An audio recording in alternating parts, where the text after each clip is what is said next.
और जो अफसर काम नहीं करेगा वो फील्ड में नहीं रहेगा, ये कहना है कुछ ही देर पहले वजीर आला पंजाब सरदार उस्मान बुज़दार का।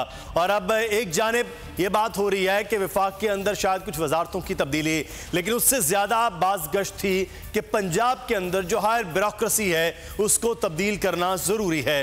ये IG पंजाब भी इसी दौरे हुकूमत में लगाए गए और चीफ सेक्रेटरी पंजाब के हवाले से भी कहा गया कि बड़े पुरएतमाद हैं और मुकम्मल एतमाद उन पर है। लेकिन अब IG पंजाब और चीफ सेक्रेटरी पंजाब के साथ साथ कुछ सेक्रेटरीज के तबादले की भी बातें हो रही हैं।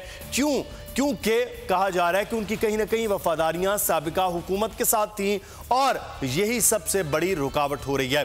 The special report with Mudassir Iqbal में आज इस पर बात करेंगे कि क्या वजह है कि पंजाब के अंदर जो सबसे बड़ा सूबा है, सबसे मजबूत ब्यूरोक्रेसी है और पंजाब का सिविल सेक्रेटेरिएट जिसे कहा जाता है कि पूरे पाकिस्तान का निज़ाम ये ब्यूरोक्रेसी में अफसरशाही में चलाता है, उसमें तब्दीलियां क्यों कर अब 9 महीने के बाद ज़रूरी हो गई हैं।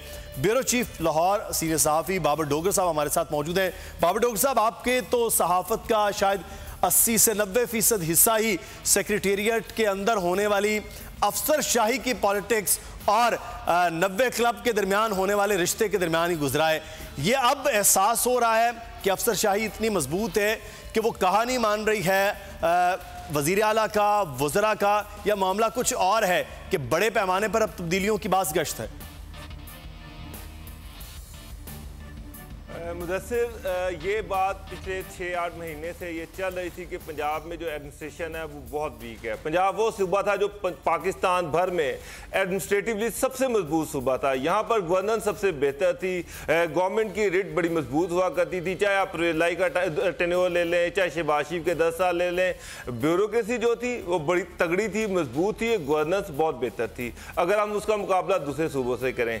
लेकिन पिछले 6-8 महीने से गवर्नमेंट की रिट उस तरह से नहीं थी। ऐसे लग रहा था जैसे गवर्नेंस कमजोर हो रही है, एडमिनिस्ट्रेशन कमजोर हो रही है।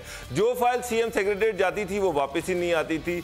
तासुर ये था कि चीफ मिनिस्टर पंजाब कमज़ोर हैं और इस वजह से एडमिनिस्ट्रेशन उस तरह से मजबूत नहीं है। वहाँ से जो फाइलें जाती हैं वो स्पीड से वापस नहीं आती। तो इस तरह की बातें हो रही थी। लास्ट टाइम जो इमरान खान आए तो ये चीज़ डिस्कस हुई।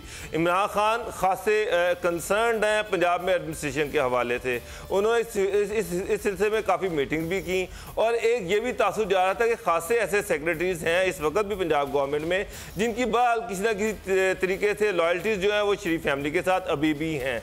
इस पर इमरान खान साहब ने CM पंजाब को एक फाइनल वार्न किया था कि एडमिनिस्ट्रेशन को बेहतर करें और ऐसे लोग जो उनका ख्याल है कि एडमिनिस्ट्रेशन में रुकावट बन रहे हैं या सुस्त हैं या उनकी लॉयल्टीज मौजूदा गवर्नमेंट के साथ नहीं, उनको चेंज किया जाए। इस सिलसिले में नंबर 1 जो चेंज आई वो डॉक्टर राहील सिद्दीकी थे जो चीफ मिनिस्टर के प्रिंसिपल सेक्रेटरी थे और उनके बारे में ये था कोई शहबाज शरीफ के दौर में शहबाज शरीफ के भी खासे क्लोज रहे हैं और उन्होंने चुन कर वो सारे ऑफिसर जो है वो लगवाए पंजाब में जिनकी लॉयल्टीज बहाल की ना की तरीके से शहबाज शरीफ के साथ रही हैं। तो पहला बंदा जो गया वो राहील सिद्दीकी था, उनको सेक्रेटरी फाइनेंस लगा दिया गया। अब मुझे नहीं पता कि एक बंदा जो चीफ मिनिस्टर सेक्रेटरीट में प्रिंसिपल सेक्रेटरी अच्छा काम नहीं कर सकता या वो शहबाज शरीफ के साथ उसकी लॉयल्टीज है तो सेक्रेटरी फाइनेंस वो किस तरह से बेहतर हो सकता है। दूसरा जो बड़ी रीशफल आई पंजाब में, जो दूसरी बड़ी चेंज आई, अच्छा जो सेक्रेटरी फाइनेंस हामिद याकूब शेख थे तो पिछले 5 साल से सेक्रेटरी फाइनेंस हैं, यानी कि 4 साल वो शरीफ फैमिली के टेन्योर में भी सेक्रेटरी फाइनेंस थे और अब भी कंटिन्यू कर रहे थे। तो इससे भी आप अंदाजा लगा सकते हैं कि सेक्रेटरी फाइनेंस एक बड़ी अहम पोस्ट थी और वहाँ पर पिछले 4 साल से एक ही बंदा लगा हुआ था जो सेक्रेटरी फाइनेंस पंजाब था। दूसरी जो बड़ी चेंज है वो होम सेक्रेटरी पंजाब की है, फजील असगर की है। उनके हवाले से उन पे ये चार्जेस थे कि जिस तरह से आजकल नैब के काफ़ी जो मुल्ज़मान हैं वो जेलों में बंद हैं। शहबाज शरीफ जेल में रहे, नवाज शरीफ जेल, बाद फवाद अहमद फवाद जेल में हैं। तो ये सारे लोग जो थे इनके हवाले से फजील असगर साहब की खासी थी। जेल में उनको बड़ा रिलीफ दिलवाते रहे हैं, फवाद को बहुत रिलीफ मिलता रहा है। ये भी चीज़ें रिकॉर्ड पर हैं कि फवाद अब रावलपिंडी में वो अपने घर भी जाते रहे हैं और उनको घर में ठहराया भी जाता रहा है। तो ये उन पर खासे चार्जेस थे कि उनकी खासी शफकत थी शरीफ फैमिली पर, और वो तमाम ब्यूरोक्रेट्स जो शरीफ फैमिली के क्लोज थे और जो किसी न किसी तरह करप्शन के इल्ज़ाम में मुलव्विस थे, वो जब जेल में बंद थे तो उन पर भी ये खासे शफीक रहे हैं। तो इस वजह से उनको भी चेंज किया जा रहा है। आईजी पंजाब जो है उनके हवाले से भी इसी तरह के इल्ज़ाम हैं कि वो शरीफ फैमिली के खासे लॉयल रहे हैं और मरियम के खासे चहीते रहे हैं किसी दौर में। तो अब आईजी पंजाब की भी ट्रांसफर की बातें की जा रही हैं। बाबर, अब इससे जो नए अफसरान लगाए जाने की बात हो रही है, चाहे वो आईजी हों या दीगर सेक्रेटरीज हों या चीफ सेक्रेटरी के हवाले से भी बार बार बात हो रही है कि उनकी भी तब्दीली हो सकती है। तो अब जब ये लोग लगाए जाएंगे, ये भी तो पुराने ब्यूरोक्रेट हैं और 40 साल जिनकी हुकूमत पंजाब के अंदर रही है, यानी कि शरीफ ख़ानदान की, उनके साथ तो बहुत से अफसरान की लॉयल्टी है, अक्सरियत उन लोगों की है। तो फिर ये किस तरह से शफल होगा कि कहीं से राहील साहब को उठाकर फाइनेंस में लगा दिया जाए, फाइनेंस को उठा के कहीं लगा दिया जाए, रहेंगे तो वही लोग। तो फिर ये जो गवर्नेंस है वो क्या सिर्फ सेक्रेटरी से ही बेहतर करने की कोशिश हो रही है? मुदस्सर सेक्रेटरीज तो सिर्फ एक टूल होते हैं। असल एडमिनिस्ट्रेशन जो होती है वो सीएम ने खुद चलानी होती है। सीएम जो है अगर वो मजबूत हो तो यही सेक्रेटरीज जो थे ये काफ लीग के दौर में थे, उससे पहले यही सेक्रेटरीज पीएमएलएन के दौर में थे। 97 से 99 तक यही ब्यूरोक्रेसी थी। उसके बाद शहबाज प्रेरलाई आए तो उन्होंने इसी को यूज़ किया, प्रेरलाई गए तो शहबाज शरीफ ने 10 साल इसी ब्यूरोक्रेसी को इस्तेमाल किया। असल जो गवर्नेंस में फ़र्क डालता है वो चीफ मिनिस्टर खुद होता है। अगर चीफ मिनिस्टर इफेक्टिवली गवर्नेंस को देखे और जल्द फैसले करे, मजबूत फैसले करे, तो ब्यूरोक्रेसी जो है वो ठीक काम करती है। ब्यूरोक्रेट क्या है, एक सेक्रेटरी एक ट्रांसफर की मार होता है। आज होम सेक्रेटरी है, उनको सुबह आप कह दें कि जाके तुमने कोयटा में रिपोर्ट करनी है तो उसकी सारी अकड़ खत्म हो जाएगी, सारी गवर्नेंस खत्म हो जाएगी। डिसीजन मेकिंग बहाल चीफ मिनिस्टर पंजाब ने खुद करनी है। जब तक वो मजबूत फैसले नहीं करेंगे, तगड़े फैसले नहीं करेंगे और जल्द फैसले नहीं करेंगे। अब जो इल्जाम आ रहे हैं वो ये आ रहे हैं मुदस्सिर कि फाइलों के ढेर लगे हुए हैं चीफ मिनिस्टर पंजाब के ऑफिस में, अंबार लगे हुए हैं, लेकिन डिसीजन मेकिंग नहीं हो रही। मेरी बेतहाशा सेक्रेटरी से बात हुई, ब्यूरोक्रेट से बात हुई है, वो ये कहते हैं कि जनाब डिसीजन मेकिंग ही नहीं होती, फाइल वापस आती ही नहीं है, तो हम क्या करें। तो असल इशू जो है वो ये है कि चीज ये है कि एक मजबूत होना पड़ेगा, ये एक इंतजाम चलाने वाला। दूसरा है कि वजीर आला खुद गवर्नेंस, क्योंकि वो हेड करते हैं किसी भी सूबे को। तीसरे होते हैं अपनी अपनी वजारतों के अंदर वजीर जो हैं। तो यहाँ पर तो यह भी कुछ खबरें हमारे पास कराची पहुँचती हैं कि वजीर आला से भी कुछ तगड़े वजीर हैं जो शायद वजीर आला साहब को भी उस तरह से लिफ्ट नहीं कराते, वो अपनी वजारत के अंदर ही पूरे वजीर आला हैं। ये भी मामला चल रहे हैं या वैसे ये कुछ खबरें हैं? मुदस्सर बिल्कुल आपने ठीक कहा। बहुत सारे ऐसे मिनिस्टर्स हैं जो नजरियाती तौर पर पिछले पीटीआई से पिछले 10-15 साल से अटैच हैं और वो सीएम के भी मजबूत कैंडिडेट है। कोई एक नहीं, दर्जन पर ऐसे मिनिस्टर्स हैं जो बड़े मजबूत हैं और वो गवर्नेंस के अपने महकमे के जो मामला हैं उसमें शायद सीएम को भी अमल दखल नहीं करने देते। तो सीएम अगर आप देखें तो उनका बेसिकली ताल्लुक जो था वो जनूबी पंजाब महाज से था। जनूबी पंजाब महाज में वो आखिरी आदमी थे जो शामिल हुए और उसके बाद इलेक्शन लड़े और एमपीए बने। उस वक्त उनको शायद ख्याल में भी नहीं था कि वो शायद कैबिनेट का भी हिस्सा बन पाएंगे और वो एकदम चीफ मिनिस्टर पंजाब बन गए। तो बाकी जो मिनिस्टर्स हैं जो नजरियाती तौर पर जिन्होंने 10 साल स्ट्रगल की है, वो सीएम को उस तरह से वो नजरियाती तौर पर उनके साथ उस तरह से उनका वो उस तरह से नहीं है जिस तरह से होना चाहिए। तो बेताशा ऐसे मिनिस्टर हैं जो डायरेक्ट इमरान खान के साथ डायरेक्ट हैं, इमरान खान को ब्रीफ भी करते हैं। तो सीएम के लिए ये चैलेंज तो है कि कैबिनेट में तगड़े मिनिस्टर हैं, मजबूत मिनिस्टर्स हैं, ऐसे मिनिस्टर्स हैं जो कि समझते हैं कि शायद ये सीएम पंजाब जो है ये इनका राइट नहीं था और ये एक ज्यादती हुई है उन लोगों के साथ।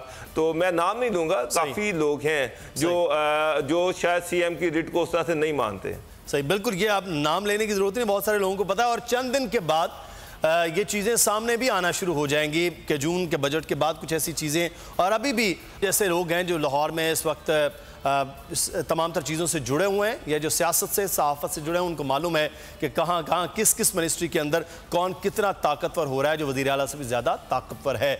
बहुत शुक्रिया। बाबर डोगर हमारे साथ मौजूद है, ब्यूरो चीफ सीनियर सहाफ़ी, और बता रहे थे कि किस तरह से तब्दीलियाँ आ सकती हैं और क्यों कर तब्दीलियाँ ये लाई जा रही हैं पंजाब के अंदर ब्यूरोक्रेसी में। एक और तब्दीलियों की बाज़गश्त चल रही है, लेकिन उसकी तरदीद हुकूमती तर्जुमान कर रहे हैं। हुकूमती वज़ीर इत्तलात ये कहते हैं कि किसी किस्म की किसी की वजारत में कोई तब्दीली नहीं हो रही है। इसकी सूरत हाल जानेंगे। हमारे साथ इस वक्त इस्लामाबाद से मौजूद हैं हमारे नुमाइंदे गुलाम मुर्तज़ा कि क्या मामला है, लेकिन उससे पहले आपको एक रिपोर्ट दिखाते हैं, फिर मजीद बात होगी। जी,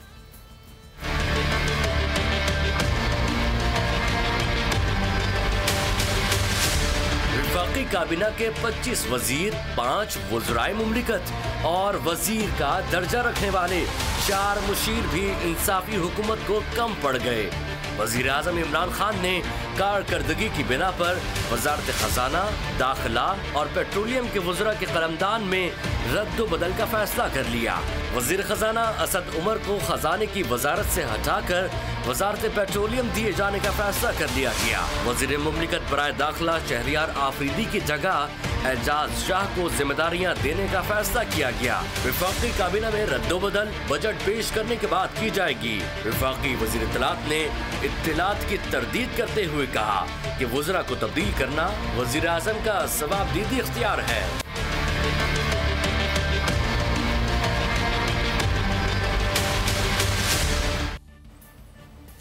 इत्तला ये थी कि कुछ वजारतें तब्दील हो रही हैं कुछ लोगों की, और बड़ी वजारत में असद उमर साहब शायद वजारत ख़जाना में अब नहीं रहेंगे। गुलाम मुर्तज़ा, ये इत्तला तो वज़ीर इत्तलात कह रही हैं कि गलत है।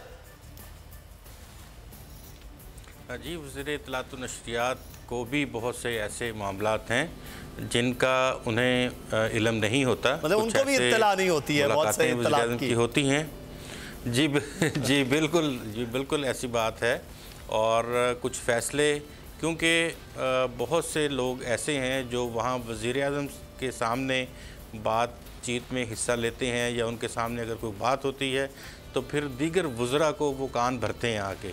तो अब वज़ीर आज़म साहब ने ये पॉलिसी रखी है कि अगर मेन डिसीजन, जो भी मेजर डिसीजन करने हैं, तो उनमें बहुत कम जो लोग हैं उनसे मुशावरत होती है। 2 से 3 लोग हैं जिनके साथ ये मुशावरत होती है।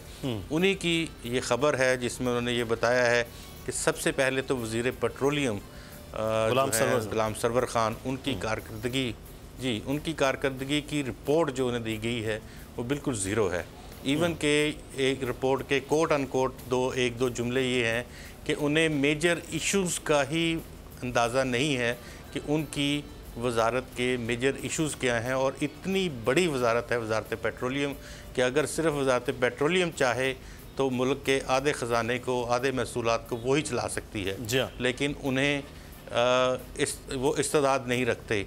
ये उस रिपोर्ट में है जो रिपोर्ट वज़ीर आज़म साहब को दी गई है। उसके साथ वज़ीर ख़जाना असद उमर के हवाले से जो अभी भी ये कह रहे हैं कि ये हज़ारों ख्वाहिशें हैं लोगों की कि ये काम हो, लेकिन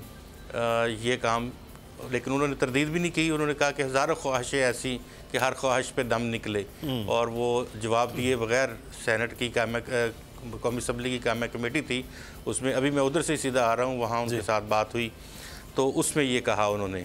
लेकिन क्योंकि वज़ीर आज़म साहब को जो रिपोर्ट दी गई है वो एक तो एनर्जी सेक्टर की रिपोर्ट है, एक फ़ाइनेंस की रिपोर्ट है। फ़ाइनेंस की रिपोर्ट में ना वो चेयरमैन FBR से खुश हैं और ना ही वो वज़ीर ख़जाना असद उमर से। लॉयल्टी उनकी बिल्कुल बहुत ज़्यादा है असद उमर साहब की, और वज़ीर आज़म साहब उनका पोर्टफोलियो तब्दील कर सकते हैं। लेकिन गुलाम मुर्तज़ा, वजारत में अगर कोई सेनेट या नेशनल असम्बली में है तो ऐसा कोई वज़ीर तो नज़र नहीं आ रहा है कि जो ख़जाना की वजारत संभाल सके। अगर असद उमर साहब को हटाया भी जाता है तो ऐसी भी कोई बाज़-गश्त है कि किसके हिस्से में आ सकती है? जी, ये जो चीज़ें हैं इसमें 3 नाम जो हैं वो सामने हैं। एक तो डॉक्टर इशरत हुसैन साहब हैं, वो ऑलरेडी कैबिनेट का हिस्सा हैं। तो ऐसा है कि वज़ीर आज़म साहब ने फ़ैसला इस तरह से किया है कि कुछ एडवाइज़र्स को वो ज़िम्मेदारियां देंगे वजारत ख़जाना में, और और असद उमर साहब के पास अब ये वजारत जो है वो नहीं रहेगी। उसमें शौकत तरीन साहब भी हैं, उनसे कहा गया था कि वो अपनी खिदमात गवर्नमेंट ऑफ पाकिस्तान को पेश करें।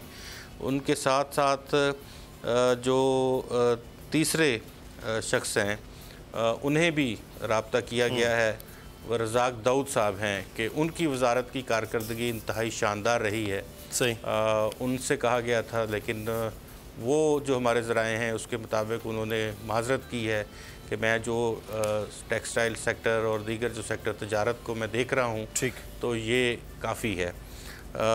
इसके साथ वज़ीर सेहत हैं आमिर कियानी साहब। अच्छा जी जी, उनकी जो वजारत है उस पे भी जो रिपोर्ट आई है, देखें बात है जो वज़ीर आज़म साहब को कारकर्दगी रिपोर्ट या उनके जो अपने वज़ीर आज़म साहब ने जिनकी ज़िम्मेदारी लगाई है कि वो उनको कारकर्दगी के हवाले से और वहाँ पे चलने वाले मामलात के हवाले से वज़रा ये समझ रहे हैं कि शायद वो वज़ीर आज़म साहब से मिलते हैं तो वज़ीर आज़म वेरी मच काइंड उनके साथ और वो उनको नहीं हटाएंगे, लेकिन जो मामलात वजारतों में चल रहे हैं वज़ीर आज़म को वो रिपोर्ट पेश की जा चुकी है। कौन कहाँ से क्या कर रहा था, किसके साथ क्या कर रहा था और कहाँ से क्या ले दे रहा था, ये रिपोर्ट वज़ीर आज़म साहब को पहुँच चुकी है। वज़ीर आज़म साहब के पास जो रिपोर्ट आ रही है वो बहरहाल लोगों के हवाले से, उनके वज़रा के हवाले से खातर खा बेहतर नहीं है। वज़ीर इत्तलात इसकी तरदीद कर रहे हैं, लेकिन वज़ीर इत्तलात के हवाले से भी कह रहे हैं कि उनको भी बहुत सारी चीज़ों की इत्तलात अब नहीं पहुँच पाती कि जो वज़ीर आज़म ख़ुद डिसीजन कर रहे हैं मुख्तलिफ़ वजारतों के हवाले से। सबसे बड़ी वजारत इस वक्त जो है वो वज़ारत ख़जाना के हवाले से तब्दीली की बात हो रही है। दूसरा जो सबसे अहम मामला चल रहा है वो है ग़ुलाम सरवर खान साहब का, जो वज़ारत पेट्रोलियम और कुदरती गैस के हवाले से है, तो उनकी भी वजारत तब्दील हो सकती है क्योंकि उनके मेजर इशूज़ ही इस बारे में इल्म नहीं है। बहुत शुक्रिया, गुलाम मुर्तज़ा हमें आगाह कर रहे थे कि क्या तब्दीली इस्लामाबाद में होने वाली है। गुलाम मुर्तज़ा आपका शुक्रिया। और आगे बढ़ेंगे और अब कुछ बात करेंगे सिंध के अंदर अब सूरत हाल क्या हो रही है। बार बार जो 18वीं तरमीम की बात हो रही थी, तब्दीली की, एक तरफ पाकिस्तान पीपल्स पार्टी उसके सामने दीवार बनने की बात कर रही है, दूसरी जानिब सिंध के अपोजिशन लीडर कहते हैं कि हर हाल में 18वीं तरमीम तब्दील होगी क्योंकि आप लोगों ने सिंध के लोगों के साथ जुल्म किया है। मुर्तज़ा आपने आज भी ये बात की कि आर्टिकल 149 के तहत सिंध में मदाखलत का मशवरा देने वाले आइन को नहीं समझते हैं। हमारे साथ इस वक्त मौजूद हैं पाकिस्तान पीपल्स पार्टी के सीनियर रहनुमा सूबाई वज़ीर इस वक्त हमारे साथ हैं नासिर हुसैन शाह साहब। नासिर शाह साहब, बहुत शुक्रिया आपके वक्त का। वफाक का सूबे के मामले पर इख्तियार आइनी शिक नंबर 149 है मामला, और आपको तहफ़्फ़ुज़ात क्या है? बिस्मिल्लाहिर्रहमानिर्रहीम, अल्लाहुम्मा सल्ली अला मुहम्मदिन व आले मुहम्मद। देखिए, असल इशू ये है कि ये सूबा जो है वो भी पाकिस्तान का एक हिस्सा है, और अगर कोई वफाकी गवर्नमेंट कोई बहुत बड़ी प्रोजेक्ट, बहुत बड़ी ग्रांट यहाँ के लिए देती है तो खुशाइन है, हम उसको वेलकम करते हैं। अगर इन्होंने 162 अरब रुपए के पैकेज का ऐलान किया है तो इसमें तो हम इनको अप्रिशिएट करते हैं, लेकिन वो सिर्फ ऐलान नहीं होना चाहिए, उस पर अमल भी होना चाहिए। और ये जो आइन का आर्टिकल 149 की आप बात करते हैं, देखें इसकी ज़रूरत क्यों पेश आई, इसकी पूरी तफसीलात में अगर आप जाएं तो 149 को इस सिलसिले में नहीं लगाया जाता कि जहाँ पे तरक्याती काम हो। एक तरफ ये बात करते हैं तरक्की की और फिर साथ में ये लगा देते हैं 149, और इस बात से इनकी नीयत जो है उसका आप देख लें कि उसमें फतूर सामने आ जाता है।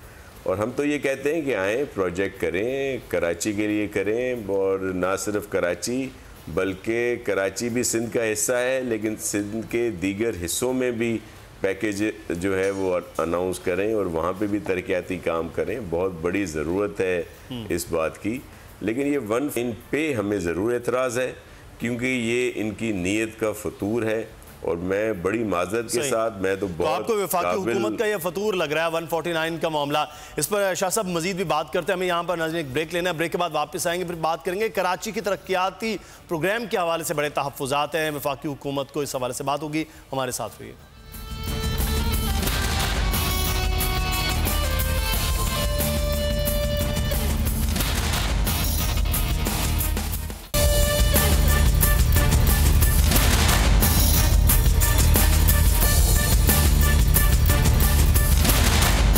ब्रेक के बाद आपको खुश आमदीद कहते हैं। वफाक और सूबा सिंध के अंदर जब से ये हुकूमतें बनी हैं करीब 8 माह 9 माह गुजरे, इसमें मुसलसल चपकलिश नज़र आ रही है। ख़ास तौर पर पाकिस्तान पीपल्स पार्टी की क़यादत पर जब से मुकदमात हुए हैं तो मामलात और ज़्यादा तूल पकड़ गए। पर कराची के हवाले से वफाकी हुकूमत ने पैकेज का ऐलान किया कि वो शहरी हुकूमत के ज़रिए यहाँ पर तरक्याती काम करवाई जाएगी, लेकिन सूबाई हुकूमत है वो कह रही है एक जानिब के करवाए जाएँ, ज़रूर करें, लेकिन ये जो 18वीं तरमीम के मामलात हैं और जो सियासी नफरत फैलाने का इल्ज़ाम वफाक पर वो लगा रही है। नासिर हुसैन शाह साहब इस वक्त हमारे साथ मौजूद हैं। नासिर शाह साहब, कराची में तामीराती काम के हवाले से वज़ीर आज़म की दखल अंदाजी है क्या, या वो उनका हक है कि वो करें? वफाक और सूबे के अंदर जो चपकलिश का नज़र आ रहा है मामला, ये आगे भी मज़ीद बढ़ सकता है?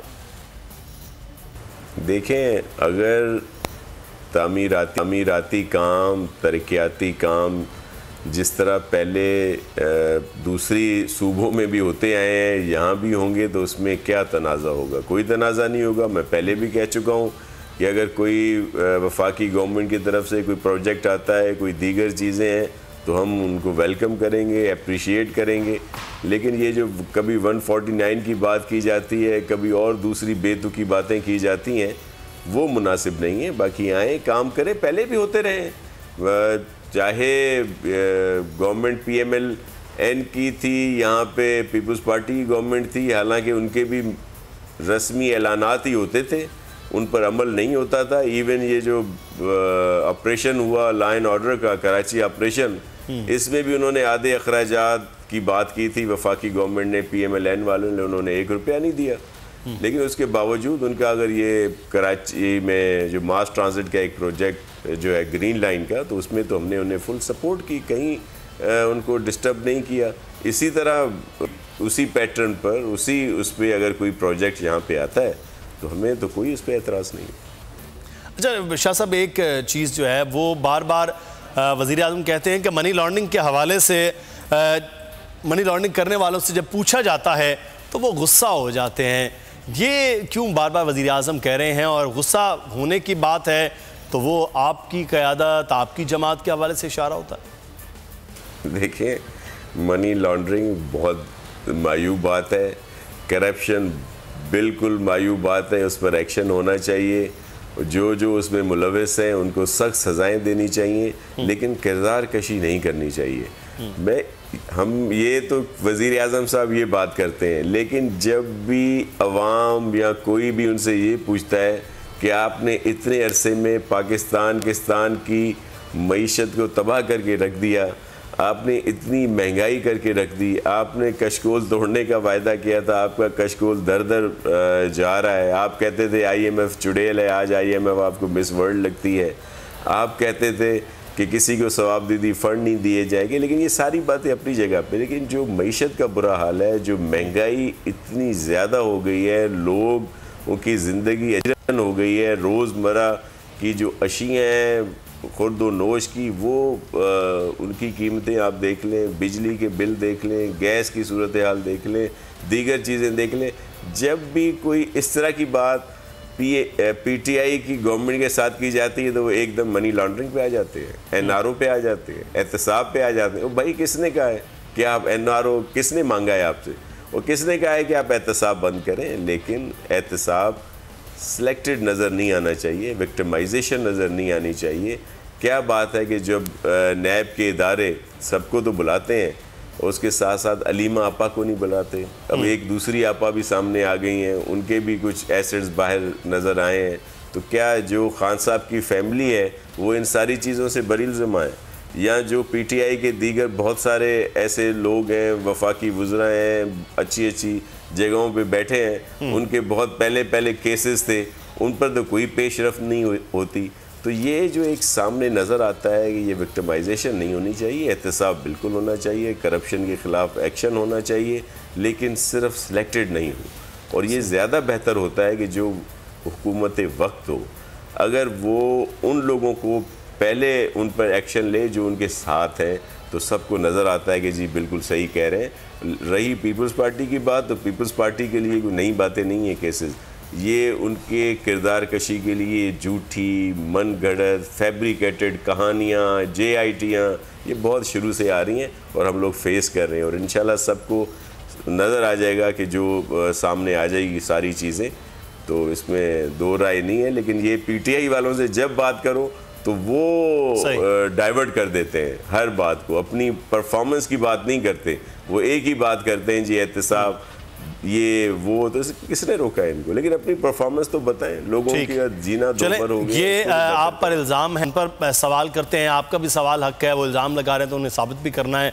बहरहाल ये देख रहे हैं कि ये जो चपकलिश है वो वफाक और सिंध के दरमियान क्या मोड़ आगे लेकर चलती है। बहुत शुक्रिया। नासिर हुसैन शाह साहब हमारे साथ मौजूद थे, सीनियर सूबाई वज़ीर हैं, पाकिस्तान पीपल्स पार्टी के सीनियर रहनुमा, और कराची के हवाले से, हैदराबाद के हवाले से कल का दिन बड़ा एक मुख्तलिफ था कि सख्त गर्मी 2 दिन पड़ी और उसके बाद कराची में अचानक एक तूफ़ानी हवा थी, और वो हवा सिर्फ़ और सिर्फ अपने साथ रेत और मट्टी का तूफ़ान लाए हुए थे।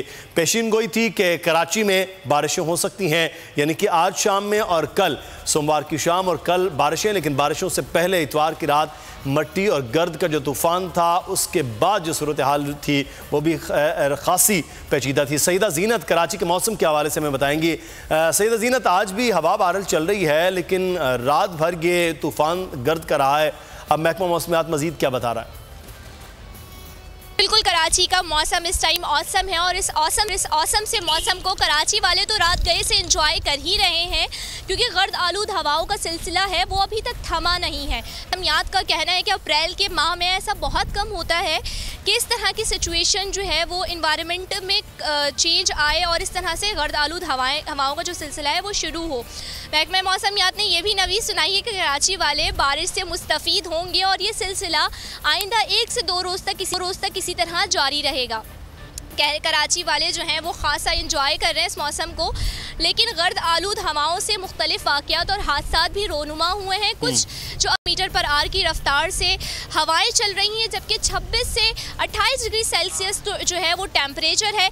इस वक्त भी शहर कायद के मुख्तलिफ इलाकों में बारिश का सिलसिला जारी है, हल्की बारिश हो रही है, मौसम बहुत ज़बरदस्त है और कराची वाले इस मौसम को इंजॉय करने में मसरूफ़ हैं। सईदा, कराची के मौसम के हवाले से आगाह करें। अभी तक बहुत मट्टी उड़ रही है, इस मौसम जो औसम जो आप बता रही हैं उसमें बाहर आउटडोर बैठकर कुछ खाना पीना भी मुमकिन शायद नहीं है। हैदराबाद की भी जान लेते हैं मौसम की सूरत हाल। वहाँ पर शब्बीर अराई हमारे नुमाइंदे इस वक्त हमारे साथ मौजूद हैं। शब्बीर, आगाह कीजिएगा, हैदराबाद में भी क्या कराची जैसा मौसम रहा है इस वक्त, क्या सूरत हाल?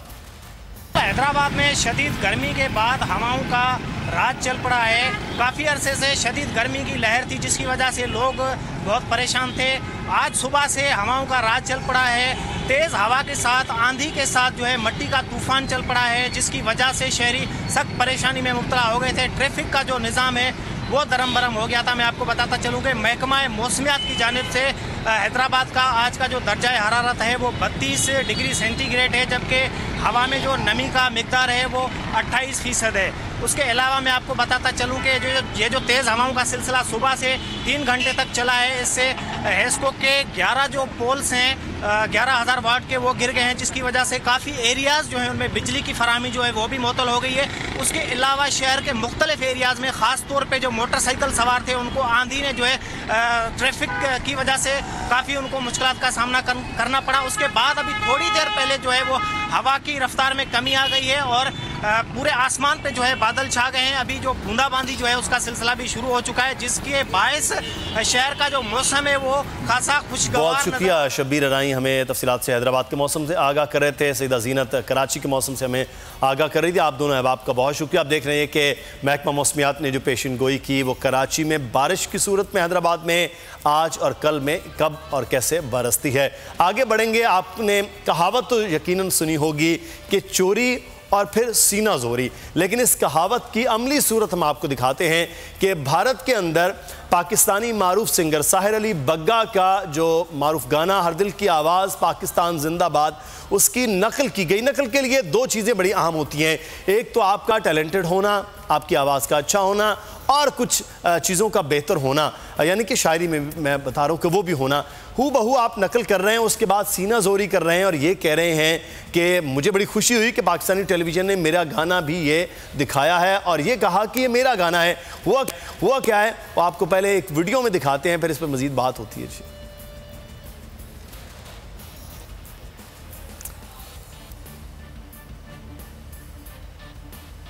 और पाकिस्तान और भारत के मामलात और दीगर जो चीज़ें हैं इस पर भी हम बात करेंगे। इस वक्त डॉक्टर हसन अस्करी साहब हमारे साथ मौजूद हैं। डॉक्टर साहब, बहुत शुक्रिया आपके वक्त का। सर, इस वक्त जो एक तरफ तो ये कुछ ऐसी खबरें भी आ जाती हैं जिस पे हंसी आती है कि बहरहाल कोई चीज़ें हैं जो चोरी और सीना जोरी की। दूसरा, पाक भारत जो मामलात हैं, आपको ये लग रहा है कि अब FATF से भी खबर कदरे बेहतर आई कि मामला सियासी बुनियादों पर नहीं तकनीकी बुनियादों पर होगा, और जो भारत का बार बार प्रेशर और पाकिस्तान पर इस तरह के इल्ज़ामात हैं, पाकिस्तान आपको लगता है कि इस मामले से खास तौर पर FATF से निकल कर आ जाएगा?